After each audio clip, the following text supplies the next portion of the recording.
Theodora, ano bang dapat kong malaman? Ano? Teddy, sabihin mo na. It's about time. Alam mo kung anong sinasabi nila?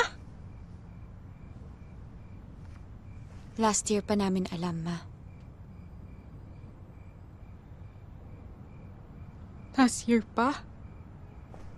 Nung dapat pupunta ng Madrid si ate para magbakasyon kasi birthday niya. Tapos ayaw mo na akong tumuloy, di ba? Kasi ang sabi mo may teacher's conference ka sa Paris. Pero tumuloy ako sa Madrid. Nakita kita sa bar. Pero hindi kita kinausap kasi alam ko nahihiya ka. At ayokong mapahiya ka kung hindi ka handang sabihin ng totoo. Na ano? Anong alam niyo na hindi ko alam? Ate, huwag ka na makigulo. Gulo? Kapatid ko si Teddy. Kapatid ko rin tong pinipressure niyo. Hindi namin siya pinipressure. So ano ang totoo? Ate. Roberta! Ma, bakit ako? Please! Roberta! Ma, mas maganda kung sa kanya manggagaling. Ate, pamilya mo kami. Dapat kung sino may nakakakilala sa'yo, yung totoong ikaw, dapat kami yun.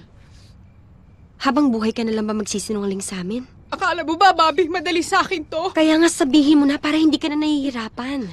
Oo na! Aaminin ko na!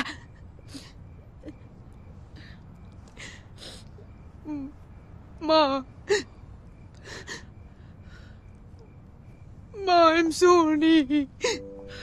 I'm sorry, Ma. Nung nagkaroon kasi ng crisis sa Spain, isa ako dun sa mga teachers na natanggalan ng trabaho kasi sabi nila hindi naman daw ako talaga magaling. Hindi rin ho totoo na may MA ako kasi hindi rin ho ako nabigyan ng scholarship grant. Mula po nung natanggal ako dun sa eskwelahan,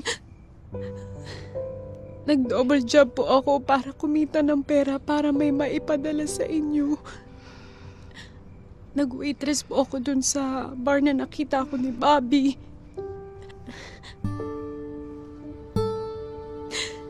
Namasukan din po akong katulong. Kaya ako nakilala si Frodo. Ang totoo po niyan, ang utang lang ako ng pera para makauwi dito, Ma. I'm sorry, Ma. Sorry. I'm sorry, Ma. I'm sorry. Sorry, Ma.